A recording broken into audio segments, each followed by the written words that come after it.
हमारे मकान मालिक का लड़का 7 साल पहले लंदन पढ़ने गया था। उसने घर वालों को उनकी हाल पर छोड़ दिया है। बेटी का फर्ज कभी निभाया ही नहीं। उसने अपने बारे में सुरेंद्र जी के मुंह से यह सुनकर हैरान रह गया। सुधीर दिल्ली के इंदिरा गांधी हवाई अड्डे पर पिताजी के अलावा सुधीर के स्वागत के लिए घर के सभी लोग आए थे। लंदन से उड़ान भरकर विमान रात को 3 बजे दिल्ली पहुंचा था। पिताजी के लिए इतनी रात में हवाई अड्डे पहुंचना काफी कठिन था। 5 साल पहले उनको पक्षाघात हो गया था। तभी से वे घर की 4 दीवारें में कैद रह गए थे। पिताजी एक प्राइवेट कंपनी में ऊंचे पद पर काम करते थे। कंपनी वालों ने उनको काफ़ी अच्छी रकम दी थी। उनकी लंबी सेवा के उपलक्ष्य में सब्जी मंडी में, पुश्तैनी घर में, निचली मंदिर पर पिताजी का कब्जा था। परिवार में 4 बच्चों में सिर्फ सुधीर ही काम पर लगा हुआ था। 7 साल पहले वह बनारस से इंजीनियरिंग करके लंदन चला गया था। वहीं नौकरी मिल गई। इरादा था कि कुछ अनुभव हासिल करके भारत लौट आएगा, परंतु ऐसा हो ना पाया। पिताजी को जब पक्षाघात हुआ था तब वह भारत आया था। उसका बड़ा मन था कि लंदन की नौकरी छोड़कर भारत में ही परिवार के साथ रहे, पर घर के सब लोगों की सलाह थी कि अगर एक बार लंदन से भारत आ गया तो फिर दोबारा चाहकर भी लंदन नहीं जा सकेगा। भारत में तो उसे मुश्किल से 5-6 हज़ार रुपए की नौकरी मिलेगी। फिर कोई भरोसा नहीं कि उसे नौकरी दिल्ली में ही मिल पाएगी। लंदन में नौकरी करके सुधीर घर वालों की आर्थिक मदद तो कर ही सकता था। वह हर माह लंदन में पैसे भेज दिया करता था। साल में वह एक बार 4 हफ्तों के लिए भारत अवश्य आता था। लंदन में सुधीर एक कमरे में फ्लैट में रहता था। उसके साथ भारत से वहां गए कई युवक तो अब शादी करके बाल बच्चे वाले हो गए थे।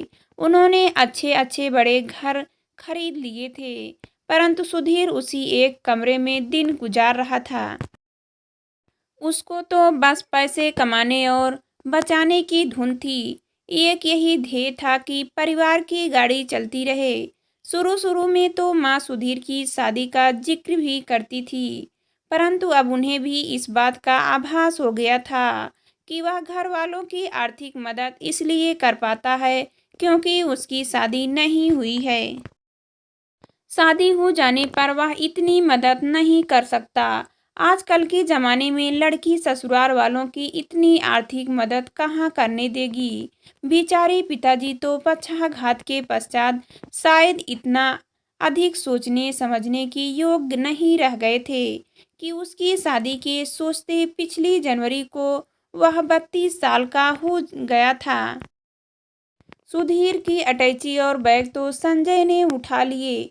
माँ के पीछे अलका खड़ी थी। वह 20 साल की हो गई थी। माँ को उसकी शादी की चिंता सता रही थी। संजय भी इस साल इंजीनियरिंग कॉलेज में प्रवेश लेने के लिए परीक्षा की तैयारी कर रहा था। सबसे छोटी नाश्ता अभी 14 साल की थी।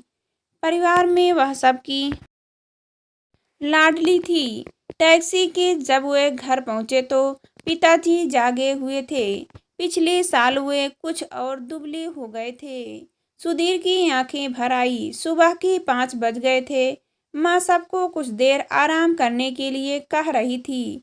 सुधीर की चारपाई संजय के कमरे में ही लगा दी गई थी। माँ ने जिद करके पिताजी को सोने के लिए भेज दिया। वैसे सुधीर को मालूम था कि हमेशा की तरह अब कोई नहीं सो पाएगा। माँ के कहने पर अलका चाय बनाने के लिए रसोई में चली गई। सुधीर ने अपनी अटैची खोलकर सारी चीजें निकाल ली। उसे मालूम था कि नताशा चैन नहीं लेगी जब तक वह सुधीर द्वारा लाई हुई चीजें देख नहीं लेगी। हमेशा की तरह सुधीर अपने लिए तो पहनने के कपड़े भी नहीं लाया, क्योंकि उसके कपड़ों का एक संदूक यहाँ था ही। वह माँ और अलका के लिए कई साड़ियाँ लाया था। नताशा के लिए 2 पोशाकें थी। पिताजी के लिए गरम कोट व कमीजें और संजय के लिए सूट, पतलूनें व कमीजें थी। सबके लिए वह एक-एक स्वेटर भी लाया था। अलका अपनी साड़ियां देखकर बहुत खुश हुई और नताशा ने सुधीर को धन्यवाद की मीठी पप्पी दी। सुबह के 7 बजे थे। नताशा स्कूल के लिए तैयार हो रही थी। अलका और संजय कॉलेज जाने के लिए 9 बजे घर से निकलते थे। पिताजी भी उठ गए थे। उन्होंने चाय के लिए आवाज दी। सुधीर उनके कमरे में चला गया और उन्हें लंदन से लाया हुआ स्वेटर पहना दिया। तुम जब आ जाते हो तो मुझे बहुत संतोष होता है कि मेरे चारों बच्चे मेरे साथ हैं। पिताजी भावुक हो गए। तभी माँ चाय का प्याला लिए आई। आप क्यों मन छोटा करते हैं? सुधीर तो हम सबसे दूर रहकर अपना फर्ज पूरा कर रहा है। हम लोगों ने इसकी पढ़ाई लिखाई पर कितना खर्च किया। अब इसका फर्ज बनता है कि हमारी मदद करे। माँ की बात का पिताजी ने कोई उत्तर न दिया। सुधीर सोच रहा था, बेकार में ही माँ मुझे फर्ज की याद दिलाए बिना नहीं रहती। मैं कौन सा अपने फर्ज से पीछे हटने वाला में से हूँ। पिताजी खामोशी से चाय पीने लगे। पक्षाघात के पश्चात वे काफी बदल गए थे। पहले घर में उनका कितना रोब और दबदबा रहता था। अब तो घर में माँ का ही हुक्म चलता है।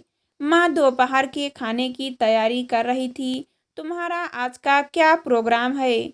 माँ ने सुधीर से पूछा। सोचता हूँ 1 बजे कनॉट प्लेस चला जाऊंगा।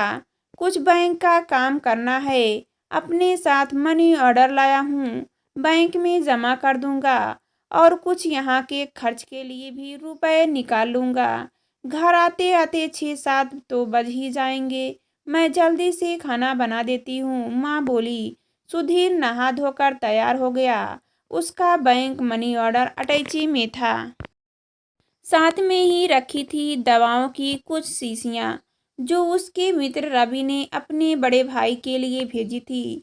सुधीर ने सोचा कि अगर वक्त मिला तो बैंक का काम खत्म करके वह रवि के भाई को हौज खास में दवाएं दे आएगा। क्या पता उनको दवाओं की बहुत सख्त जरूरत हो। दोपहर का खाना खाकर सुधीर ऑटो से कनॉट प्लेस आ गया। उसका बैंक खाता जनपद के एक बैंक में था। उसके 2 तरह से खाते थे। एक खाते में वह ब्रिटिश पाउंड रखता था और दूसरे खाते में भारतीय मुद्रा। उसके दोनों ही खाते में माँ के साथ संयुक्त थे। क्योंकि बेचारे पिताजी तो कनॉट प्लेस आने जाने के लायक नहीं थे। सुधीर अपने साथ 5,000 पाउंड का मनी ऑर्डर लाया था। उसे उसके जमा कर दिया और अपने खाते से 10,000 रुपये निकाल लिए। बैंक का काम खत्म करते करते 4 बज गए। सुधीर के पास वक्त ही वक्त था।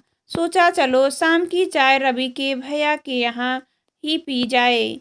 ऑटो वालों को रवि के भाई का प्लेन ढूंढने में थोड़ी सी दिक्कत जरूर हुई। घर में रवि के भाई साहब थे। वे शायद आराम कर रहे थे। उनको 3 महीने पहले दिल का दौरा पड़ गया था। सुधीर को देखकर बड़े खुश हुए।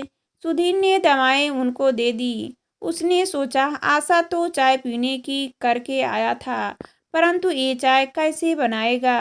वह चलने लगा, परंतु भाई साहब ने रोक लिया।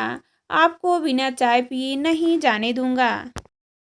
15-20 मिनट में रजनी आ जाएगी, उससे भी मिल लीजिएगा। अपने देवर की बहुत ही लाडली भाभी है। रवि के भाई साहब आगे बोले। रवि ने अपने पिछले पत्र में आपका जिक्र किया था। यह तो अच्छा हुआ कि वह आपकी ही कंपनी में काम करता है। उसके ऊपर जरा नजर रखिएगा। रवि बहुत ही मेहनती और नेक लड़का है। लंदन में बेहद तरक्की करेगा। सुधीर बोला। हम लोगों को तो बस यही चिंता रहती है कि हमारा रवि कहीं वहाँ रहकर बदल ना जाए।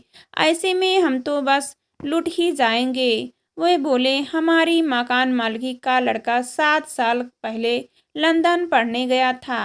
पढ़ाई खत्म करके नौकरी करने लगा। यहाँ उसके घर वालों ने बुरे दिन आ गए, पर मजाल है कि उसने कोई मदद की। उनके घर वालों को उनके हाल पर ही छोड़ दिया है। बेटे का फर्ज कभी निभाया ही नहीं। उसने बेचारे सुरेंद्र जी लाचार हो गए। उन्हें पक्षाघात हुआ था। हमने तो वह कभी देखा भी नहीं है। घर का किराया लेने भी कभी उनकी पत्नी या कभी उनके बच्चे ही आते हैं।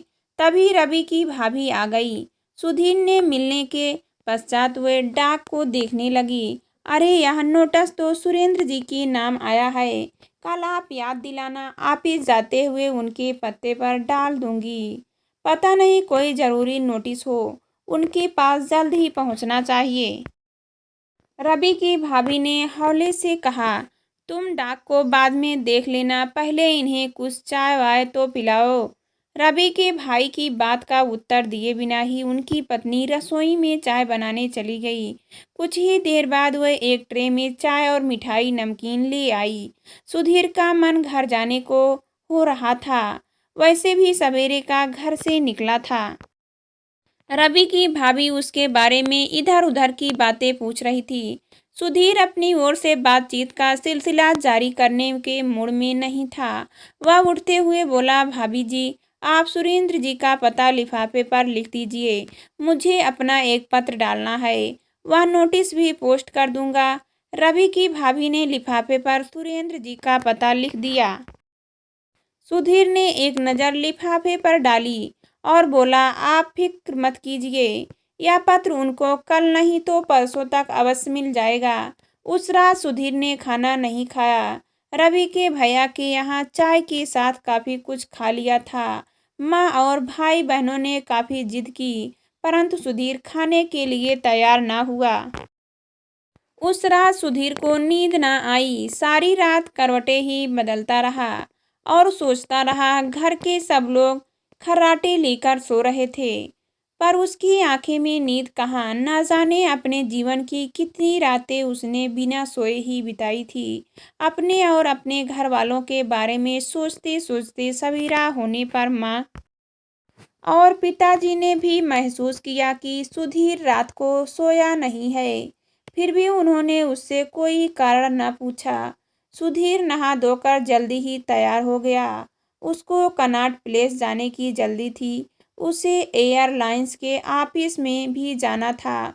उसकी वापसी की उड़ान 4 मार्च के थी, परंतु वह लंदन जल्दी लौट जाना चाहता था। उसको 22 फरवरी की उड़ान मिल गई। सुधीर के मन को बहुत राहत मिली। सारा दिन इधर उधर घूमता रहा। खाना रेस्तरां में ही खाया। शाम को सुधीर ने पिताजी को बुलाया कि उसकी वापसी 22 फरवरी की है। अरे अब की बार इतने कम दिन क्यों, हमेशा की तरह 4 हफ्ते क्यों नहीं? पिताजी हैरानी से बोले, आजकल कंपनी में काफ़ी छंटनी हो रही है। कभी इन छुट्टियों के चक्कर में कंपनी से मेरी ही छुट्टी न हो जाए। माता पिता सुधीर की इस दलील के बाद कुछ ना बोले। माँ ने इस बार महसूस किया कि सुधीर कुछ बदला बदला सा है। कई बार पैसे की तंगी का जिक्र किया, परंतु सुधीर ने कोई खास दिलचस्पी ही ना दिखाई। पहले तो इस तरह की बात सुनने के पश्चात वह माँ को अपने साथ लाए रुपए में से ढेर सारे रुपए दे दिए देता था, या बैंक जाकर पैसे निकालकर उनके हाथ में रख देता था।